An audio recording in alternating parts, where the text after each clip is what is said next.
Well, hello everyone, and welcome back to McD Guitars. We're in for another round of ES335 building today.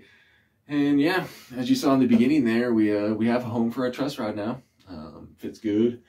We have some more work to do there as far as getting some access to it, but we'll get into that later. Right now, we're pretty happy with where we're at in our body. We still do have some hard labor of lightening the load of weight on the inside, and we'll get to that at some point here. As far as our outside is concerned, I've kind of gotten to where I want to have a neck that fits in our neck joint before I continue carving this guy. So I can kind of feel where we're at and feel where we're going. And that's what we're going to start doing today. We're going to start doing some neck work. We'll make ourselves a fretboard, and we'll see if we can get it glued on today. Yeah, and I know we have at least one fun topic to talk about today, so we'll delve into that later. But for now, let's go ahead. Let's just jump right into our work. We'll kind of explain things as we go and see what we can figure out. And let's see if we can get a neck to fit in this body. All right, let's check it out. All right, let's get started. I got as much work as I could done before I have to start protecting the end of this headstock. You know, just get to a certain point with these things and just got to start hovering around everything. So we're definitely getting to that point. Go ahead and polish it up a little bit here, and you know, I can say for the first time doing a Gibson style headstock that I actually am enjoying it. I think it looks really nice and no complaints from me, so keep continuing on and seeing how this looks.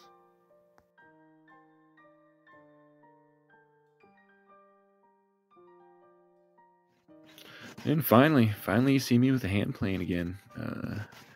Seems I have a desire to work with such exotic woods that these guys have been collecting dust a little bit lately, but boy, this rosewood sure did plane nicely and give a nice polished finish. So it's a lot of fun getting that. Kind of ran myself into some hard work here. I decided that I wanted a certain chunk of this fretboard blank that had really straight grain in it, so I end up having to take an angle out of it. Well, that angle is going to keep the whole thing from going through the miter box. So I just decided where my nut's going to be here, and we'll go ahead and saw it down to size, and then we'll be able to fit through. And it's definitely a little tougher. I had to glue this guy onto the template a couple different times to make sure that my first fret was the right length. But here we are, we got it. Yeah, so let's slice some frets. You know, I did I don't know why, but I just measured every fret this time, and yeah, it came out great. I can say I'm very happy with this. There is a little bit of a surprise in the end with all this, but I'm not going to spoil it now, so we'll see how everyone likes it later. It was a lot of fun working with this rosewood. This is my first time working with like a real true one like this, and boy, there is pink to purple sawdust on everything in my shop, so pretty interesting and fun to clean this up.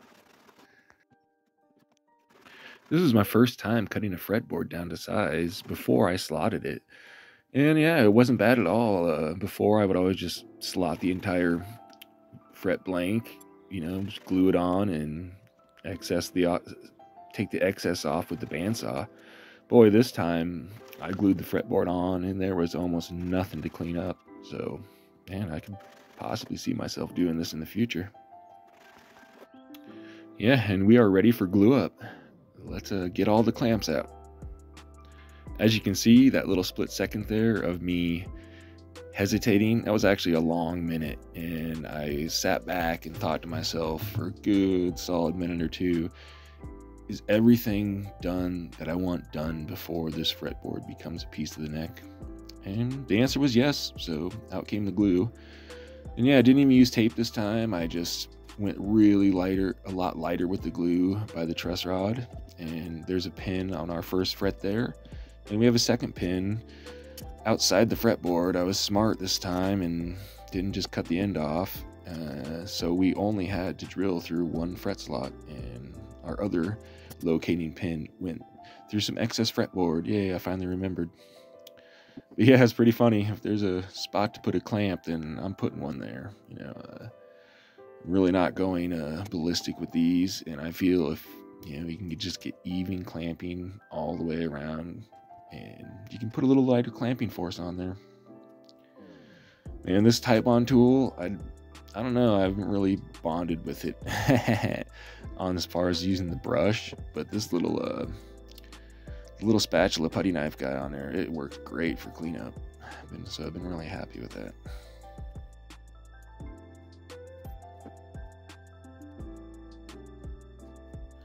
And here's our second round of headstock thicknessing. There will be one more round after this, but we want to get it down to we're getting it down to 15 mil right here. You know, we need to be at 14, but then we're going to put our headstock veneer on and take the rest down. Had really good success using a leveling beam for my neck sides this round, and you'll see in the future, yeah, I just worked it right up to the end and everything came out perfect. You can see a little extra measuring in there always, and there's a template sitting over there that I'm constantly sizing up with. We're coming out straight, so on to radiusing. Again, this was pretty interesting working with all this pink sawdust. I'll say that for sure. Some pretty interesting shades of sawdust out there. We started out with a 9 mil thick fretboard here, and I left a little extra work for myself on the radiusing to get down to thickness, but I feel I have so much control with it that way. I don't mind it. And yeah, here we go. Every time I carve one of these, I really am just winging it. I'll step up to the plate and start going in there and just form shapes. For some reason, this guitar just keeps reminding me of an owl, you know, and I've thought about even carving the volute into the shape of an owl. And then I thought to myself, there is just something about the smoothness of the guitar with just completely smooth shapes everywhere, so I'm not going to do any intricate carving. But yeah, we always kind of end up looking like a little bit of a face silhouette here now after I'm doing it this way, and I can say I really like it. I don't feel it interferes with the playing at all, and yeah, it gives it a little bit more artisticness. We still have a lot more to do to polish this guy up, but we're going to wait and see where our neck joint ends, and then we'll kind of carve up to that. So it'll be a work in progress from this point on.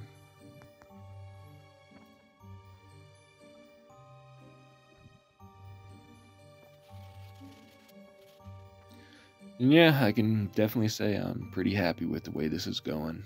This guy's coming out good. You can see we're still thick, both top and back, but we just kind of like to work down to those shapes. Look at that white dot in there. That's not going to be there much longer. We really do come down. And yeah, here we go. Final thicknessing for the sides of our neck pocket. You know, following my template, I'm on the correct taper, and bam, we're almost there. A little tiny bit more here, and yeah, our neck joint came out really good. I was really happy in the end, and as you're about to see, I kind of came up with a new trick. You know, our neck here does kind of have a perfect break angle in it so far. We'll just have to lessen, but see, that's a little bit at an angle, so we can stay fit to the back of the neck pocket also, at least where we have neck pocket on the back in this one. And bam, look at that. I couldn't be happier. Well, hello everyone, and welcome back. Got a little further than I thought today. We went ahead and got good neck fitment. Yeah, I don't know how well you could see, but on the back, not quite there. We're a little off angle, but we still got some thicknessing to do on the neck, so wasn't too concerned about that right now. We'll get that as we drop it down further in. But yeah, I think this is a pretty good spot to take a break for the day. And yeah, we'll continue on the next episode. I'm on the fence of whether to go back and do some body work and get that going, or just finish this neck out. But so we'll see what happens, what we get into. But before we go, I want to get into a little subject. My great friend Eric Oberrockling, who without him I wouldn't be sitting here today. He's the awesome guy out there who got me interested in guitar and music to begin with. So cheers to you, and thanks. Yeah, he was questioning me last time on how thicknesses go when you're going from straight stock to a guitar body, a guitar neck. And how do you get your end thicknesses? Well, With the body, it's not crazy hard. We need to know we have enough depth if we do a set neck that we can get some break angle in the body. Still have enough depth for our neck to go in. Other than that, we can't go too thin because of our width of our electronics. But beyond that, it just becomes comfort and weight. You can really do whatever you want with there. Our neck, it's pretty important. Luckily for us, you know, I was kind of jotting notes down the other day, and I saw the measurements of each fret width on one of the first necks I was building. And so all the measurements are readily out there for neck dimension, neck width. This is kind of based around a 60. So we're 21 at the first, 20.8 is what it's supposed to be, and about 22 at the 12th. We are pretty much there on this guy. It's starting to feel good. But, wow, how do you do it? Well, it's tough. I say the best way you learn how to do it is by making a lot of mistakes and learning from them and not doing them again. But yeah, on this one, you know, we're shooting for about 4 mil thick on our fretboard. We're probably about 5 mil right now. And so we got a little further to go on that before we do our final depth on our neck.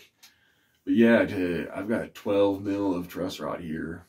And it's pretty funny because after I run out of stock of truss rods I think I'm going to go to a new company, and they're pretty expensive just to get 2 mil thinner.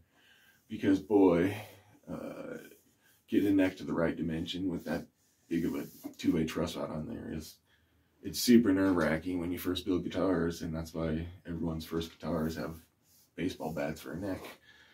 And I'm finally getting past that.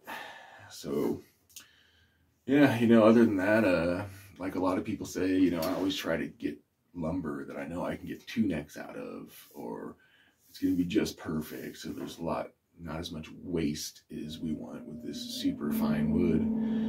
I also have been building jewelry boxes with all the offcuts, and yeah, having all kinds of fun with it. But I don't know, right now I'm doing a 10 degree headstock angle on all my guitars, and I might even go down to 7. A lot of guys are going down to 7 now because you can use thinner wood to get a guitar neck out of it. Seems to be working just fine for everyone. So yeah, beyond that, you know, it's just trial, tribulation, failure, success, and yeah, something you just slowly learn your way of. Hope that explains a little bit, Eric, but you know, if you have any other questions, just let me know. Eric's guitar is going to be one of the next ones, so we'll see when that starts. But yeah, for now, cheers everyone.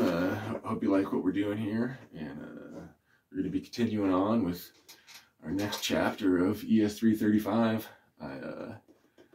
Everything we have here weighs 7 pounds on the dot, so I'm going to be taking a lot more material off of this, so I have high hopes for the weight on this guy.